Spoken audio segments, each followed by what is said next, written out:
Welcome to Circular Firing Squad. I'm Marty, a counseling faculty at Kent State University and host for Circular Firing Squad.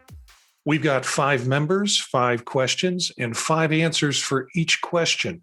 Questions are generated by each squad member and run from the sincere to the silly. And Eric is not with us this week. He is at the beach, which was a term we used to use in radio to say when you were out of work. You know, you weren't out of work, you were on the beach.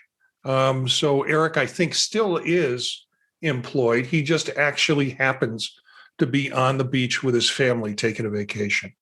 So let's find out who's here tonight if Eric's not. Hi, Steph Martyr, doctoral candidate at Kent State University, practicing clinical counselor and co-host of Grad School Deconstructed. Hi, everybody. Elliott Ingersoll, professor of counseling at Cleveland State University and host of Apply Topically. And in Eric's absence, in honor of him, we can pretend my tank top is a sweater vest. Hey, everyone. Jenn Cook, assistant professor, counselor, education and counseling psychology, Marquette University. Hey everyone, Dr. Gina Martin. I am a recent grad of University of Iowa and soon to be new faculty. Do I say it? Say it. Say it. So Say it. New faculty at University of Wisconsin-Whitewater. Now you're their problem. That's right. And Steph is, she's night swimming, I think. She's kind of in the dark. She's changed her whole sleep schedule with a new kiddo. And so, Steph, you've got the first question. Okay. As counselor educators, do you ever go back and review theories? Like, do you have to? I'm going to just say that again. Sorry. Okay. As counselor educators, do you ever have to go back and review theories, or do you not have to? How much of the basics do you have to review, if you do any? I find myself reviewing basics, and I love to read original theorists' writings. I'm biased. I mean, if I like their writing. So like I just brought home Carl Rogers' Counseling and Psychotherapy book, and I've always enjoyed that, and I'm looking forward to reading through it again. There's some, like a lot of the psychodynamic stuff that I don't like. My brain forgets it because we both hate it. So I have to go back and I have to reread it because my brain's like, oh, this again? We already got rid of this once. And I'm like, well, we have to teach it. So that's my approach. How about you, Jenn? I review occasionally, but I don't teach theories, so I don't need to very often.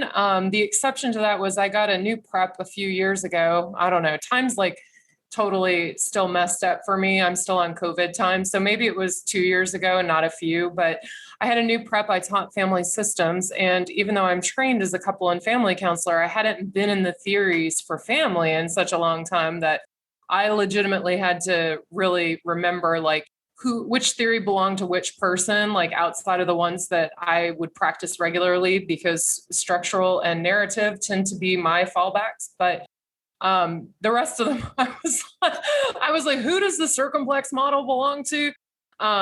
If any of my former faculty are listening, sorry, they probably aren't, but sorry. I had to dig deep and remind myself, but all of the kind of basic overall theories, I felt pretty well versed in them, and I don't teach theories, so I'm pretty much all good. Well, I don't get to teach theories. I get to teach advanced theories. That's kind of fun. I mean, I really love theory, and unlike Elliott, I also really like psychodynamic approaches. It doesn't put me to sleep. It gets me in deep. That was one of the first ones that I learned and focused on and just got in deep with it. So I do, when I do teach theories, even with advanced theories, is I go back and I look at what students are looking at, what I've asked them to look at, because I figure I need to know at least that amount. And I don't want to go too deep into things because that might only be for my own understanding or my own kind of way of speaking about it. It might not be practical for students. We think at different levels in terms of theories than what our students do who are learning it for the first time. So I kind of get the basics. I do it every time, and it generates a bunch of things that I then want to do in class. Some content that maybe I've covered previously and that I want to put into class for that night. So yeah, I do go back and look at them.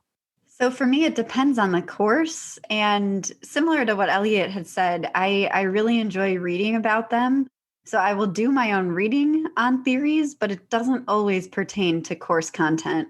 So I've taught the introductory course at Northwestern's online program.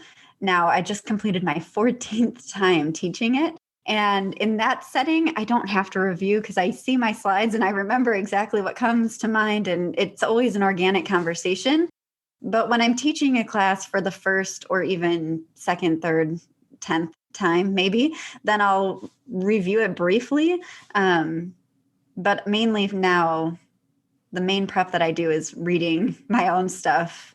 I love psychodynamics, so I love going into that kind of stuff and looking at journal articles. I love Jonathan Shedler. He does a lot on like contemporary psychodynamic. And so I really enjoy that type of thing. But in terms of prep for coursework, it's very minimal when it comes to theory. I think it's kind of like I was wondering if there was a point where as an instructor, it just becomes so ingrained and is just so entrenched in you that you almost don't have to go back. Like if you're having just a basic conversation about the stuff that we've all known from the beginning, but after teaching it again, because right now I would absolutely have to go back and review. I mean, even though I could probably rattle off a whole bunch of things about a whole bunch of theories, I know that I would want to review and make sure that I was communicating effectively to students and having everything straight. But, I think there's this idea that I have in my head about that instructor that it just seems to know it all. And, it's just because they've just been doing it for a while. So that's kind of where that question came from. So thank you. My question is, do you play board games? And if so, what are some of your favorites? I am a huge board game person. I always have been. We started playing games when I was teeny tiny. I mean, I probably as soon as I could learn to talk, we were playing games in my house because both my parents enjoy games. I really enjoy cards, like all different kinds of card games. So I don't know if those really qualify in the board game category, but like we play Skippo and Phase 10 to no end in my family. Like it's like a religion, I think, to play those two games along with 500 Rummy. Those three games, like everyone in my family will just sit down and get involved with immediately. And I honestly don't remember learning to play Gin Rummy. I think if you ask my mom, she'd probably say I was like 4 years old when she taught me. I'm an only child, so, and she was home all day with me. So she would teach me the things that she enjoyed. And then progress further. I do like traditional board games as well. I could get in for a game of Monopoly, the traditional ones. Sorry. I mean, I love those like kind of old games that we all played as kids. Hey, Candyland, I'm down, right? But in terms of like modern games, like playing Sequence, I don't know if you all have ever played Sequence or Rummy Cube, which we refer to as tiles in my family. Which is, it's kind of a card game with a board game, which is kind of not surprising. So yeah, I love old school board games, people sitting around the table. When I lived in Colorado, I had friends that we would get together on a regular basis and just turn up with board games because that's how cool I am. So. Yeah, card games totally count as board games. That's where the term cardboard comes from. Wow, really? For real? I just got educated. No, I was going to raise that same question too. Does playing Gin Rummy constitute a board game? I spent a whole summer with my only friend or best friend, I guess, every day playing gin rummy in my room for, this was in my sophomore or junior year because we didn't have a job. We just played gin rummy all day long. I'm not a big board game person. My limited experience with board games growing up, because I'm the youngest in my family, were to play with my older brother and older sister. And when they got older, they didn't want anything to do with me. So I would occasionally find myself playing a board game by myself with that imaginary person sitting across from me rolling the dice. So yeah, there's a whole bunch of stuff with board games. So I don't do board games.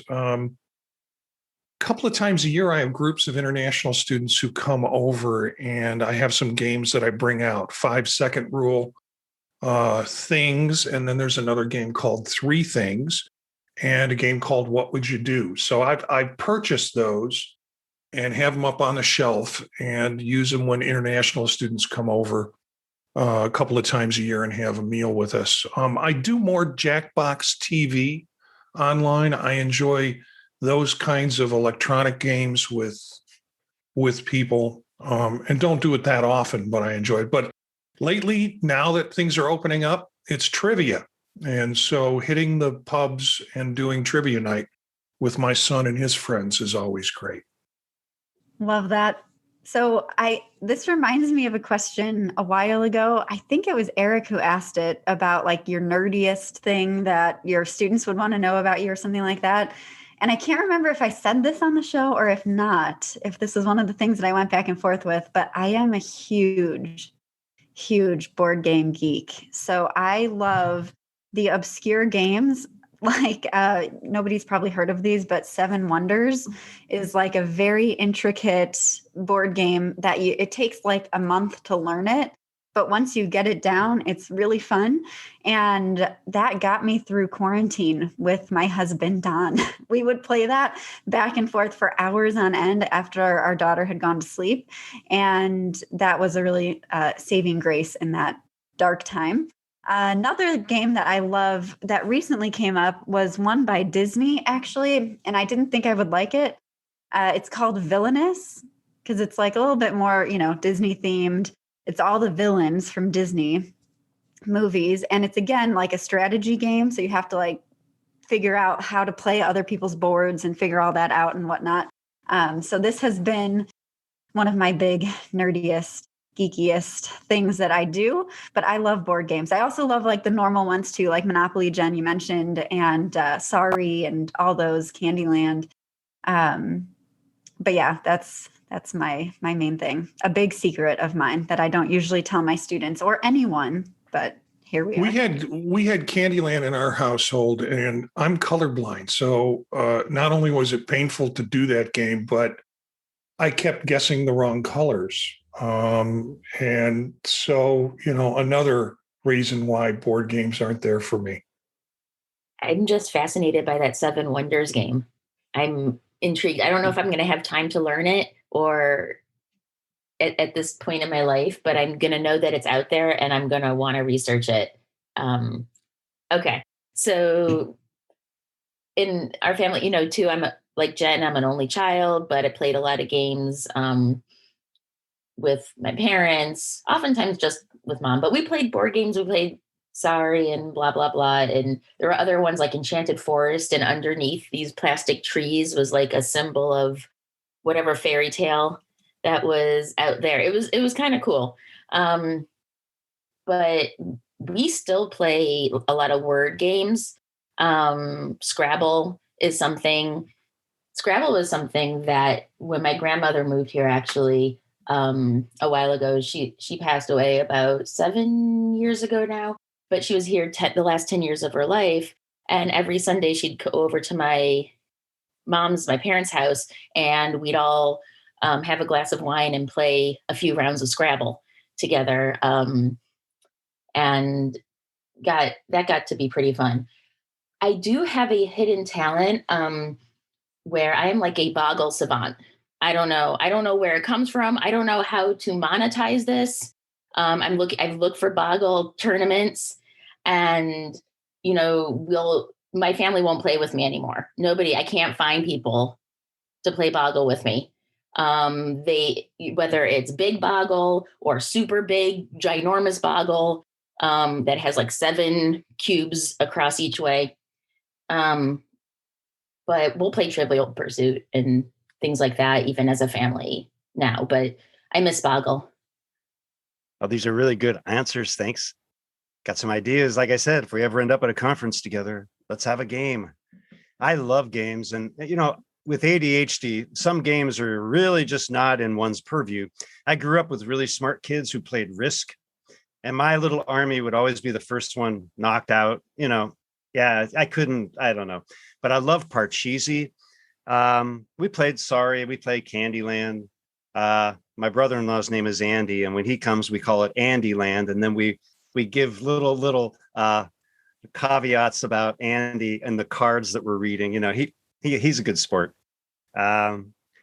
We also play Monopoly, but we do it with socialist rules. Apparently, the woman who came up with it, who never got credit, I think it was Elizabeth Magi or Magi, Magi. It was called the Landlord's Game, and it was more about how screwed up people are about money and trying to make it right. And people stole her idea and they kind of turned it into Monopoly, but her rules were much more flexible. So as soon as things get depressing for any one player, any other player can bail them out. And then the player who bails them out will get some kind of a credit, but they can't use it against the other players. My son figured this out, and it's a blast. You met him on the Doppelganger episode.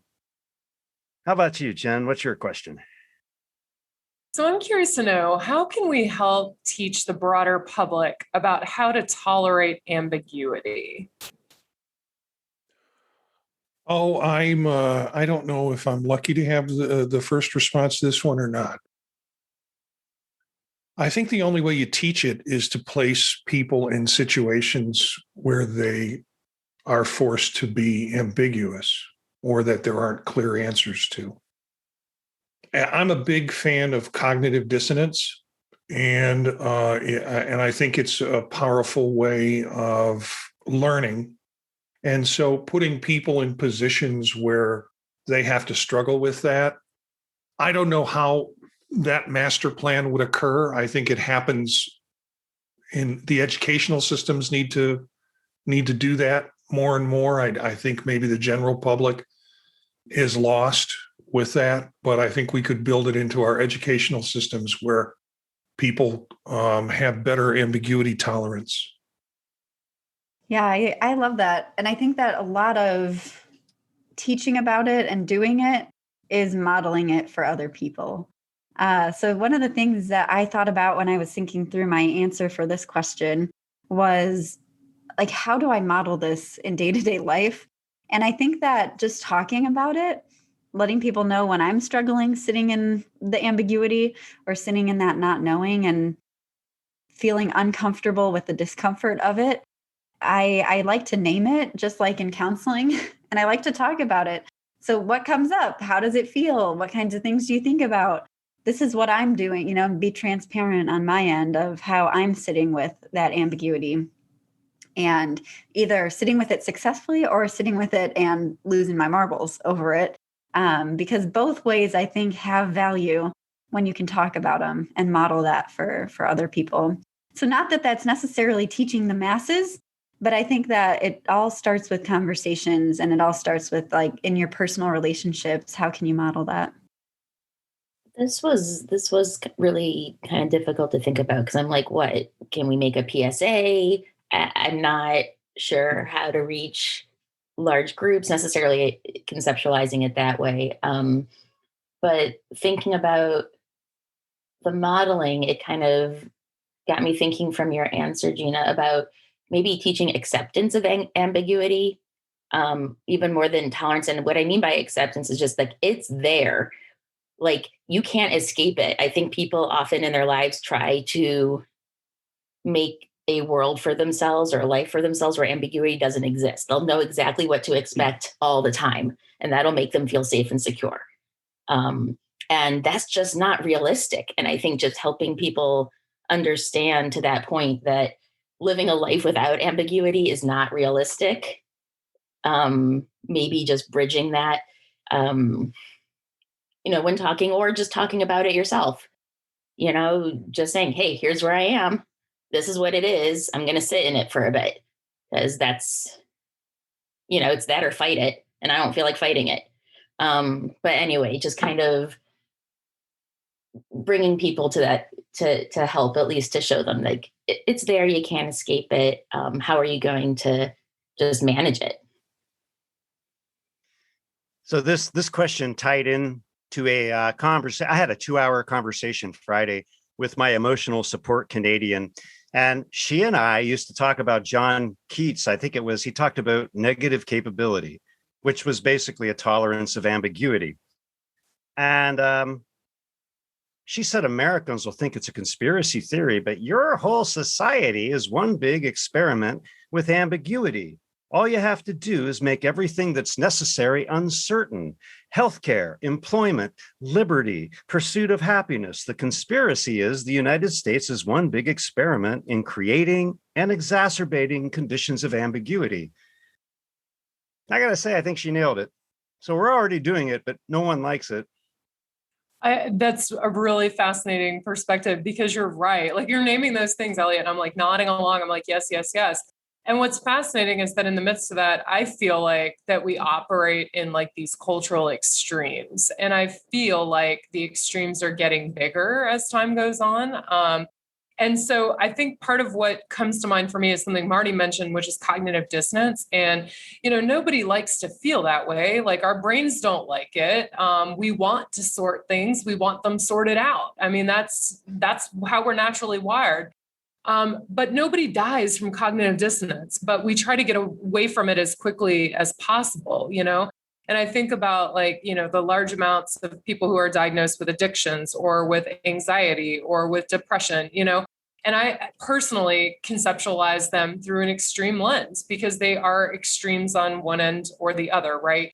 So the same with perfectionism, which, US, we think we're perfect. I don't know how to solve this. All I know is that we have a natural tendency to try to avoid cognitive dissonance and to move towards homeostasis and to stay in our quote unquote normal. So I liked what you were saying, Gina, about like modeling. I think that's part of it and having those conversations and trying to figure out how we make it okay, because we do have these components that Elliott's talking about that are so dang ambiguous, holy cow.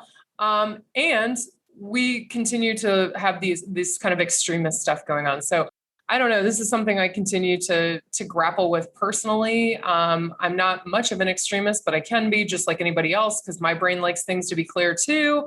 And also, this is sort of a leftover from the pandemic because I actually thought we'd be better at tolerating ambiguity by the end of the pandemic, and I actually think we might be worse at it. So anyway, that's my 2 cents.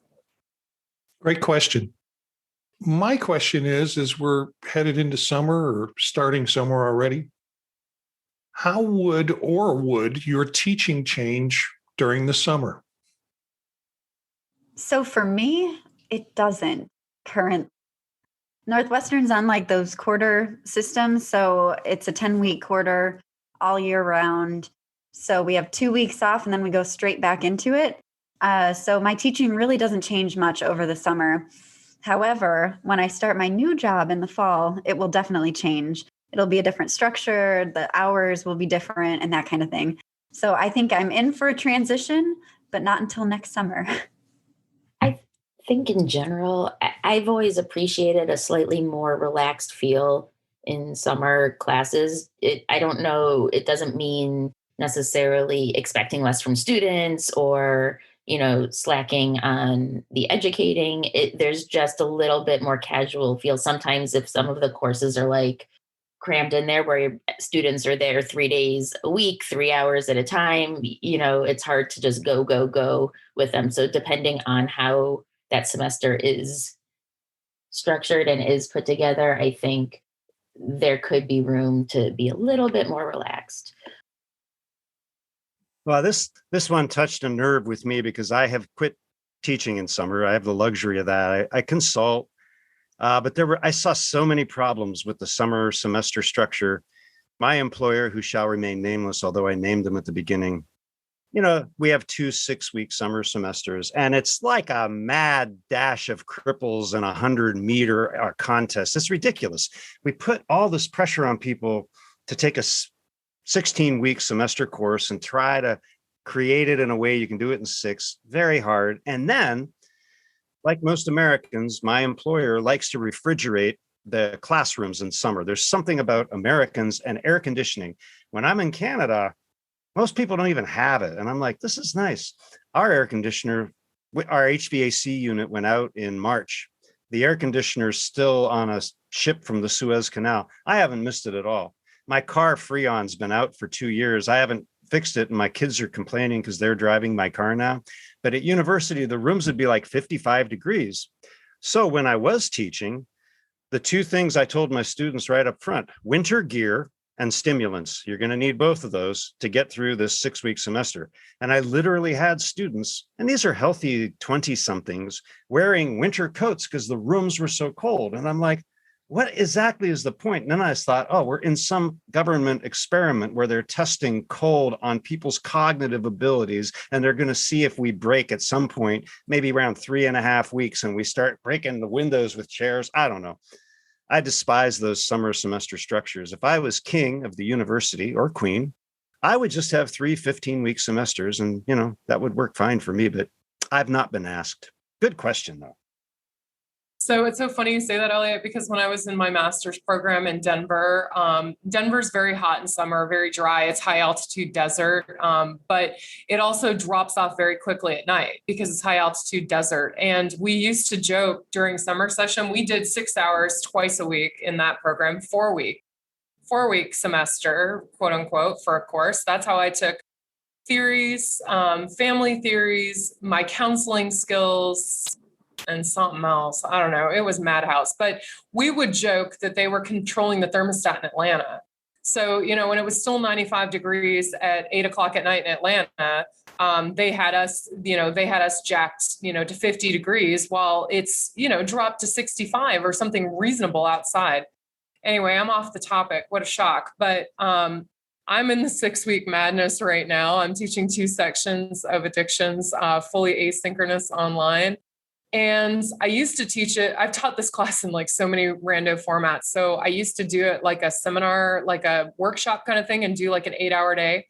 I actually like that compared to going to campus twice for 3 hours and 20 minutes over 6 weeks, just because you got to clean yourself up and go down there. And just when you get into something, it was over, So I prefer either the 1 day, 8 hours, or to go ahead and just do it fully asynchronous online, despite the fact that I am not a huge fan of teaching online. It's not my angst, y'all. Just isn't there. And if I were king or queen of the universe, I would not teach in summer, because where I work currently, it works out even with a prepped course. I've taught addictions now, I don't know, a dozen times. And even with that, I think my compensation probably works out to about $1 an hour. So it's just hard to kind of get in the mode for it when it's starting to get nice and you want to be outside, and, you're thinking, I'd rather be doing something else. But it's a great course, which is why I keep doing it. And a little bit of extra money is never a bad thing. I like being inside. I like 55-degree rooms. I wear shorts and T-shirts in 55-degree rooms. Go outside and sit around the tree, like the professors do in the movies, and have that meaningful conversation in the warm, lovely weather. No, that's just distraction. I try to keep the same requirements and same demands for courses that are full semester courses. And that comes as a shock to students, because the assumption is, it's summer. Hey, everybody's laid back. We're wearing T-shirts. Why do I need to do all the reading that I do if I took this in a 15-week course? But instead, do it in 8 weeks.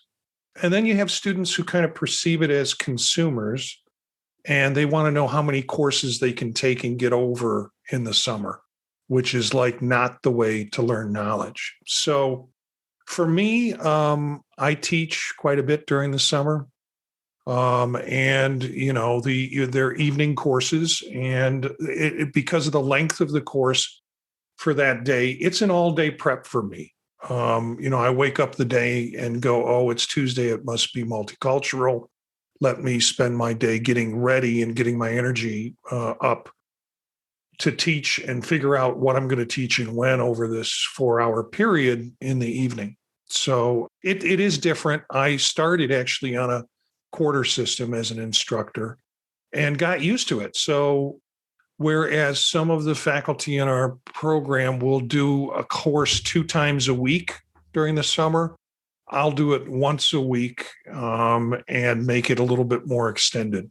So thanks for your answers to that question. And I think Gina's got our last question for tonight.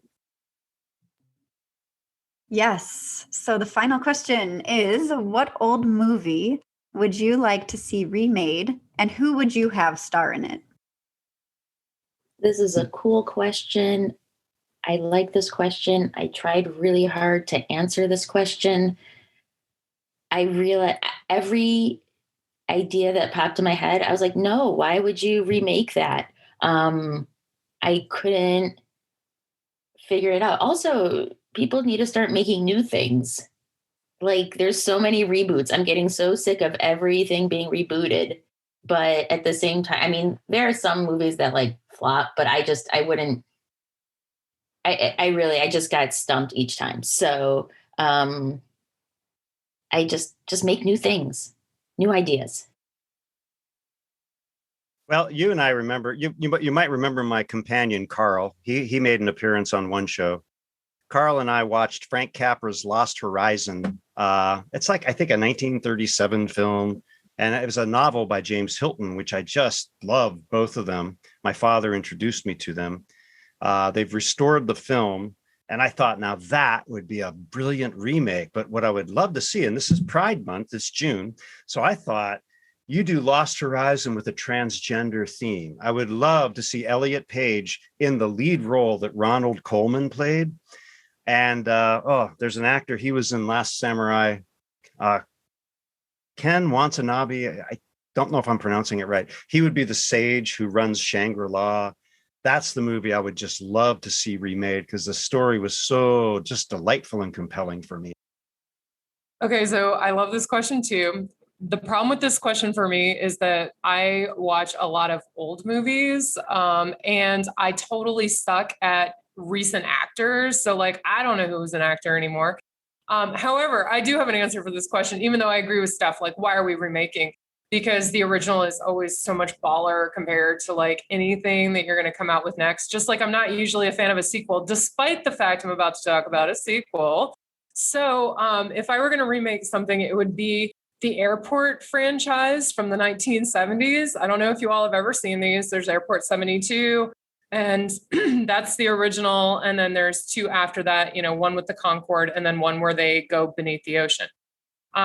So my thought of like who would do the best of taking over the cast would be the folks who were the cast of Mad Men. I don't know if you all ever watched that show, but I'm transferring like an entire cast from Mad Men into the Airport franchise of the 1970s.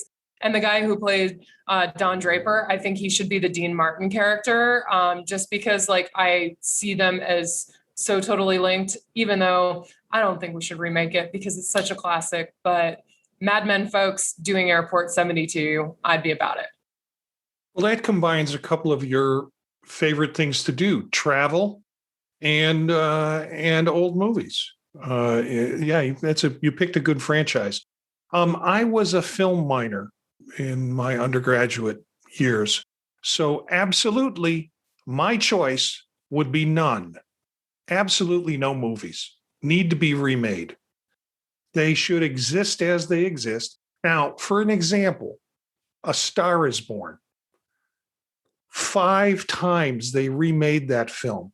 And if you count the 2 Bollywood versions of it, one in Hindi and one in Telugu, that would be 7 versions. It was first made in 1934. No, Lady Gaga did not discover it. There was a version of that was done in 76 with Streisand and Christopherson. That is so it's sort of like there's that question you ask every generation, like, where were you when Kennedy was shot? Where were you when they landed on the moon? Where were you when 9/11 occurred? Which A Star is Born did you grow up seeing?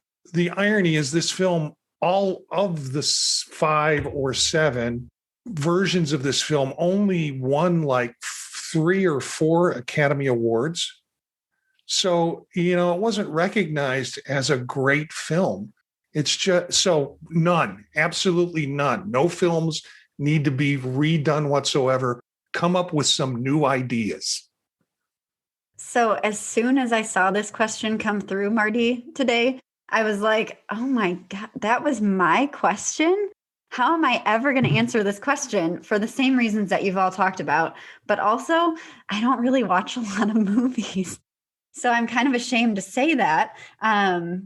But it's funny, Jen, you bring up Dean Martin. So my husband's name is Don Martin, and my entire extended Italian family called him Dean Martin for the first 3 years that we were together. So that just sparked that thought in me. And when I was thinking about this, I was thinking of all these so I like some old movies. And I think that, like you said, they just don't make them like they used to. Like there's just something about those old actors and things like that. So I decided to take the reverse of this. And instead of an old movie, I wanted to remake a new movie, a whole series. So anyone ever watched the Twilight series? So that one needs to be remade, but with the old actors. And again, like Jen, I don't know them, but I'd love to see that redone, but from the 50s. So that's mine. Okay, I don't know what better way to end this show, but talking about the Twilight series. We do have time for a final question, though. Final shot question. And it is, what's your favorite sandwich? The falafel from Tommy's on Coventry.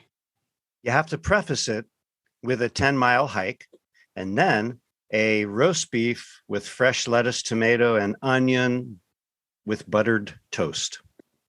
I am a sandwich fanatic. This is the hardest question ever. And I don't know why I keep missing the final shot on the question list, because I miss it every freaking time. But I'm just going to go straight up rare roast beef. There must be mayonnaise involved. There must be tomatoes that taste like tomatoes involved. And preferably the mayonnaise is going to be Duke's, because we've had this conversation. Second best is Hellman's. And the rest of it is negotiable, but I'd probably skip the lettuce. There's something about lettuce on sandwiches that it gets all mushy and stuff. Anyway. For me, it's a turkey tom from Jimmy John's, plain and simple. Pastrami on pumpernickel with Swiss and no mustard.